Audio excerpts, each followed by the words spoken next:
Bonjour à tous, j'espère que vous allez bien.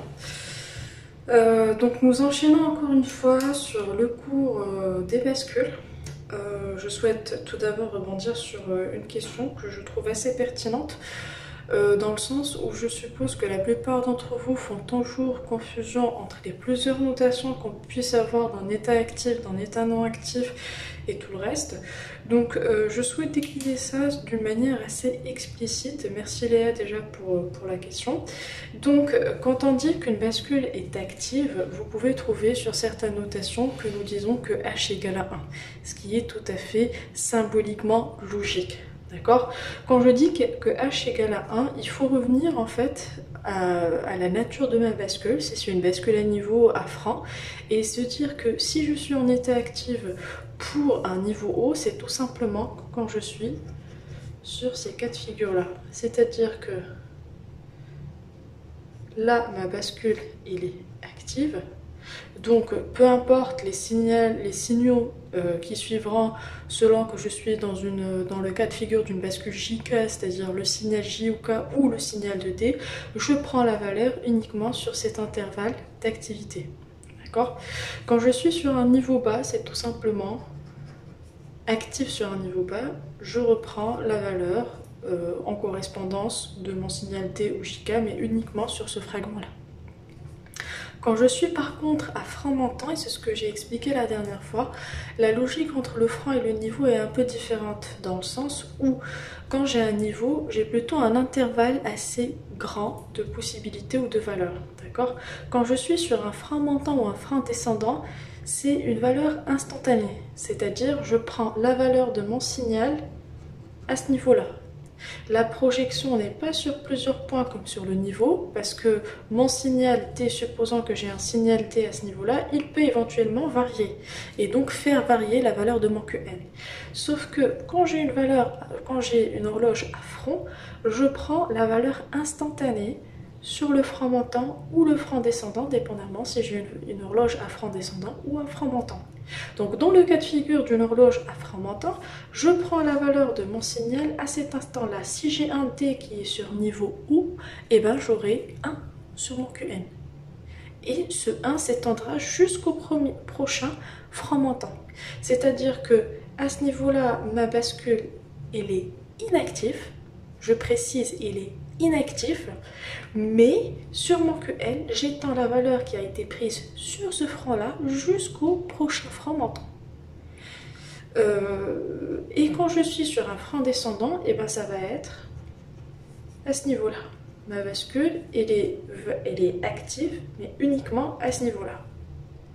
Donc, par analogie, si vous comprenez comment on peut éventuellement avoir un niveau haut, un niveau bas, un franc montant et un franc descendant, la bascule dans son état inverse, H égale à 0, est assez facile à déduire, dans le sens où je suis devant une bascule qui est inactive, mais c'est une bascule à niveau haut, donc je sais qu'elle est active sur les niveaux hauts, donc logiquement elle serait inactive sur les niveaux bas.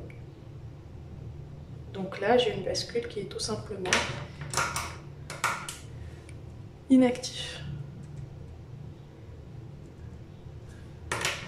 Quand j'ai une bascule qui est active sur niveau bas, c'est-à-dire qu'elle est active quand j'ai des fragments de signal bas, eh ben, elle est inactive sur niveau haut. Quand j'ai éventuellement une bascule qui est active sur franc montant, donc elle est inactive sur tout le signal à part sur les francs montants. Donc je sais qu'elle est active sur ces deux niveaux-là, donc elle serait inactive sur l'ensemble. Et donc je garde éventuellement que mes deux francs montants où la valeur est active. Donc tout ça, c'est éventuellement la valeur du signal quand ma bascule est inactive. Pareil, quand j'ai un franc descendant, ma bascule est active sur un franc descendant et donc elle est inactive sur l'ensemble du signal à part les francs descendants. Donc si on aurait à résumer, je rappelle qu'une bascule D est éventuellement inactif ou dite H égale à 0, donc j'ai un état de mémorisation, donc Qn égale à Qn-1. Et dans un deuxième cas, quand ma bascule est active, il faut savoir si j'ai une bascule à niveau haut, donc elle est active sur niveau haut, niveau bas, il est actif sur un niveau bas, actif sur un frein montant ou actif sur un frein descendant. Tout ça peut être résumé tout simplement en dire que H égale à 1. Je fais tout simplement, je recalque la valeur de mon entrée et donc je résume que N égale à tout simplement T et donc 0, 1. Donc la question c'était, je pense, si ma bascule était active sur niveau bas, donc H égale à 0, est-ce que Qn égale à T, il me semble. Alors déjà, quand votre bascule est une bascule active sur niveau bas, c'est égal, H égale à 1 sur le niveau bas et H égale à 0 sur les niveaux hauts. D'accord? Donc je résume, c'est pourquoi j'ai préféré refaire ça explicitement pour se dire, alors j'ai une bascule qui est active sur niveau bas, donc je me dis, donc à ce niveau-là, elle est H égale à 1 sur les niveaux bas, donc H égale à 0 sur les niveaux hauts. D'accord? Donc H égale à 1 sur les niveaux bas, donc Qn égale à D. H égale à 0 sur les niveaux hauts, et donc j'aurai Qn égale à Qn moins 1. Je pense, pour s'entraîner et d'ici lundi, je vais vous fournir un ensemble de chronogrammes à réaliser sur la bascule RS, sur la bascule JK, la bascule T et la bascule T qu'on verra aujourd'hui. Et en fonction de ça, je jugerai éventuellement, et ça avant samedi, si ça serait nécessaire de faire une visioconférence pour éventuellement corriger ensemble les chronogrammes et s'arrêter sur vos questions pour que ça soit voilà, validé une fois pour toutes. D'accord? Sinon, je pourrais faire encore la correction sous format vidéo, mais on en discutera. Voilà, donc j'espère que ceci puisse être une référence pour définir l'état de votre bascule en état actif, si elle est en état actif ou en état inactif, pour l'ensemble des cas possibles. Voilà. Et après, ça dépend du fonctionnement de chaque bascule. C'est juste, je résume, ma bascule, quelle que soit ma bascule JK, T ou T qui sont actifs en présence d'une horloge, je dis que si H égale à 0, donc il est inactif, généralement c'est de la mémorisation. Quand H égale à 1, donc actif, ce que je fais, c'est le fonctionnement normal de ma bascule. Ça, c'est grosso modo. Après, vous pouvez décliner le fonctionnement normal en fonction de chaque bascule. Voilà. Donc, nous passons à la correction du chronogramme JK. Donc, pour rappel, la table de vérité de la bascule JK, on s'est dit que par analogie à la table de vérité de RS, elle a à peu près le même fonctionnement, sauf que contrairement à la bascule RS qui éventuellement interdit l'état 1-1, la bascule JK par contre propose ce qu'on appelle un basculement, c'est-à-dire que tout simplement Qn égale à l'inverse de l'état précédent, donc Qn-1 bar. Donc je résume, quand je suis éventuellement en état inactif, je fais de la mémorisation inactive de ma bascule, je fais de la mémorisation. Quand je suis en état actif de ma bascule, je fais de la mémorisation encore une fois quand je suis sur la combinaison 0-0. Sous la combinaison 0-1, je mets une mise à 0, la combinaison 1-0, je mets une mise à 1. Et pour l'état interdit de la bascule RS, dans la bascule JK, la combinaison 1-1, par contre, introduit ce qu'on appelle un basculement, donc l'inverse de mon état précédent. Donc, j'ai bien le signal de l'horloge, l'entrée J, l'entrée K, et j'essaierai de déduire éventuellement la sortie QN. Donc on commence par là, il faut savoir, donc on est devant... Alors, on est devant une bascule JK qui est active sur franc montant. Donc voir la page éventuellement 6 sur 8 du support. Donc je définis mes francs montants. Tac.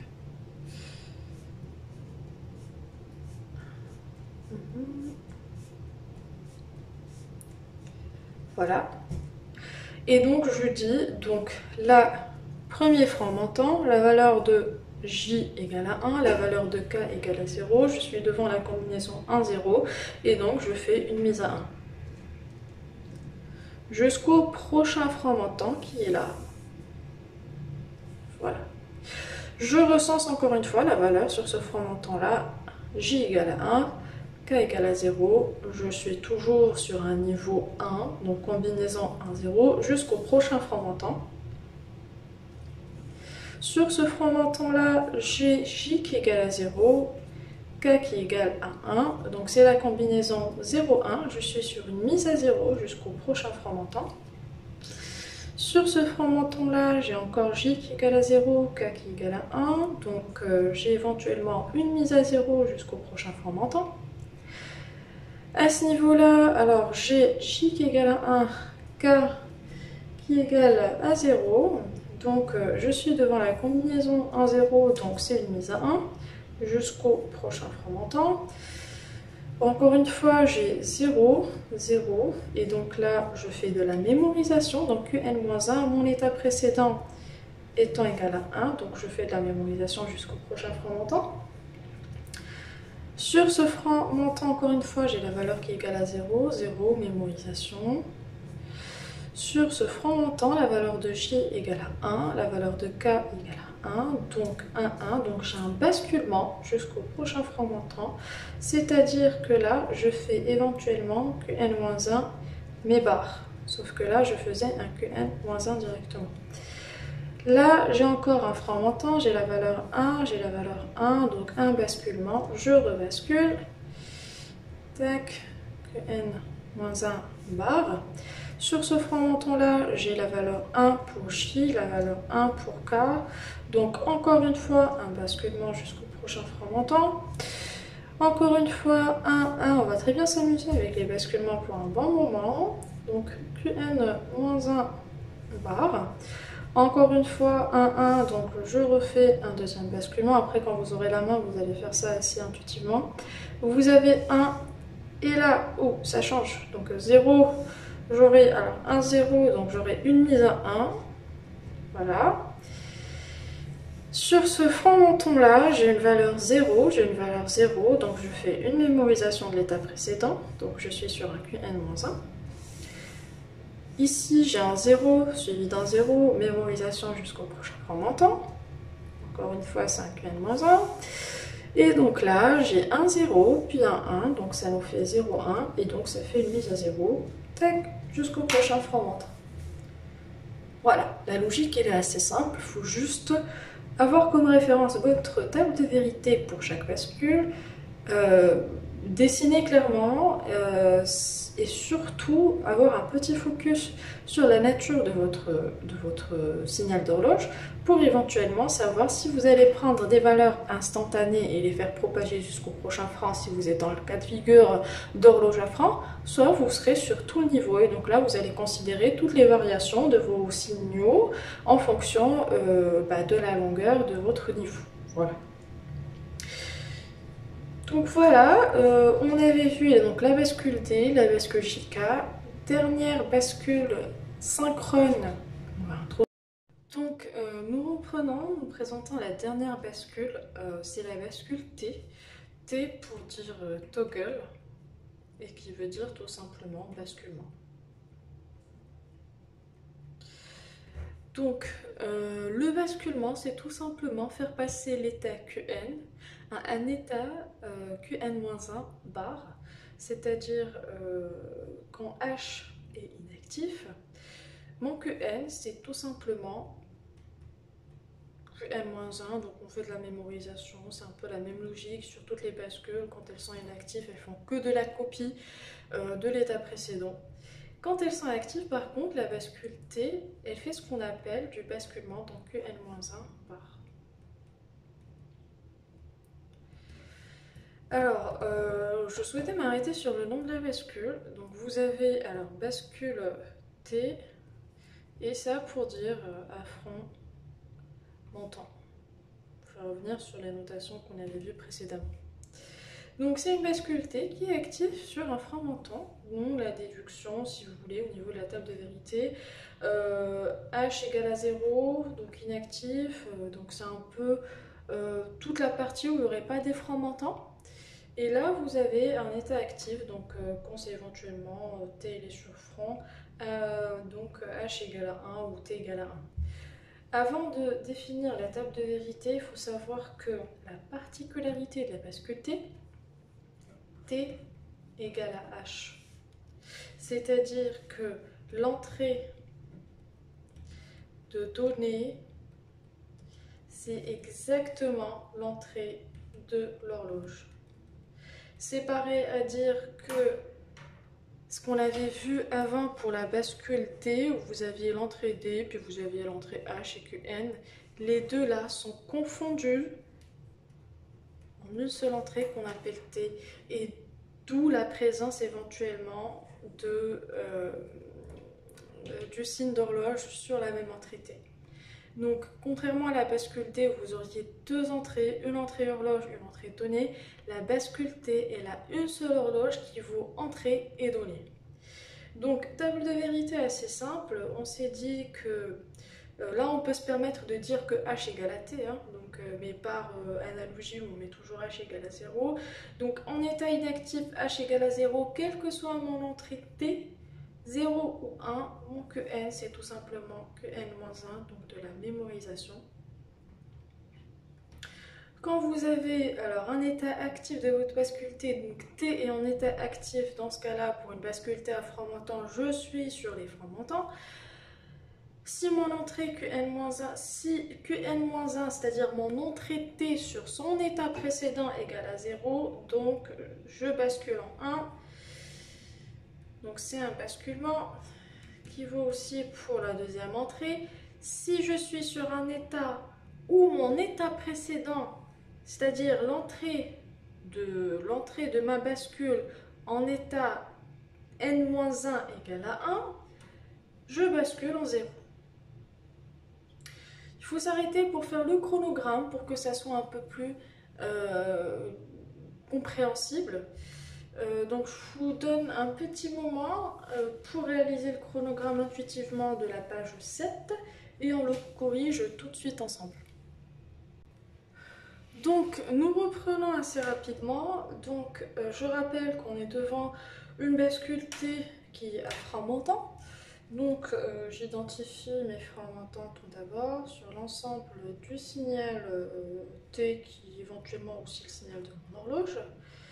Je rappelle que la bascule T présente un cas particulier où T égale à H qui est égal à mon horloge qui est égal à la donnée. Donc, premier frein montant, je suis à ce niveau-là. Qu'est-ce qu'elle dit ma table de vérité? Elle est où la table de vérité? Bon, elle est quelque part derrière, mais bon. Ma table de vérité, qu'est-ce qu'elle dit? Elle dit tout simplement que si mon horloge, on va redessiner la table de vérité, Qn-1, T, tac, il est en état inactif, donc 0, quel que soit indifféremment, je fais de la mémorisation, donc mon Qn c'est tout simplement Qn-1, et là je fais du basculement, donc 0,1 en état actif, là je suis en frein montant, donc je fais 1, 0, voilà. Donc ça c'est la table de vérité, ça c'est mes entrées, et là c'est ma sortie. Donc, en référence à cette table de vérité, je me place sur le premier frein montant et je dis quel est l'état précédent de ma donnée. Elle est égale à 0. Donc là, je fais un basculement jusqu'au prochain frein montant. Donc je suis sur un niveau 1. Là, par défaut, vous mettez 0. Parce qu'on n'a pas la valeur sur le frein montant d'avant. Donc là, vous avez un prochain frein montant. Quelle est la valeur de ma donnée Qn moins 1 qui est là, égale à 1. Donc je bascule jusqu'au prochain fromentin. Je suis sur ce fromenton-là, la valeur de Qn-1 est récupérable à ce niveau-là. Qn-1 égale à 0, donc mon Qn va être égal à 1, état de basculement. Sur ce fromenton-là, la valeur de Qn-1 est récupérable ici, vu que mon Qn est juste là. Donc mon Qn-1 égale à 1, donc je bascule en 0. Je suis sur ce fromenton. Je me pose la question, mon Qn-1 est récupérable à ce niveau-là, donc ça c'est mon Qn-1 par rapport à un Qn actuel que j'essaie de dessiner. Mon Qn-1 égale à 0, donc je fais un basculement jusqu'au prochain fromentin sur une valeur de 1. Et ainsi de suite, ça ne va pas changer pour tout le signal. Ça va faire une alternation 0,1 à chaque fois. Voilà, donc je vais vous fournir une série d'exercices qui sera disponible d'ici demain sur l'ensemble des bascules qu'on aurait vues, donc les bascules asynchrones RS, les bascules synchrones J4D et T. Ça va être des exercices déjà d'application de chronogramme pour que vous puissiez avoir la main, prendre la main dessus assez rapidement. Et nous allons voir par la suite comment, à partir de ces composants-là de bascule, nous puissions réaliser des compteurs et pas mal d'autres choses. C'est pour répondre aussi aux personnes qui m'avaient posé la question avant qu'on soit en confinement, à quoi servent les bascules? L'utilité des bascules, on la traitera prochainement. Il fallait éventuellement une entrée en matière, une décomposition en présentant un peu tous les composants, un peu comme ce qu'on avait fait en logique combinatoire. On avait présenté tous les composants de la logique, combinatoire. Et par la suite, nous avons éventuellement réalisé des schémas électroniques et électriques en fonction de ces composants-là. Donc, d'ici demain, je répondrai éventuellement à toutes vos questions par rapport à tous ces éléments-là. Et je vous invite éventuellement à faire les exercices qui seront disponibles demain. D'ici là, je vous souhaite très bonne santé, restez chez vous et prenez soin de vous. Voilà, bonne journée, au revoir.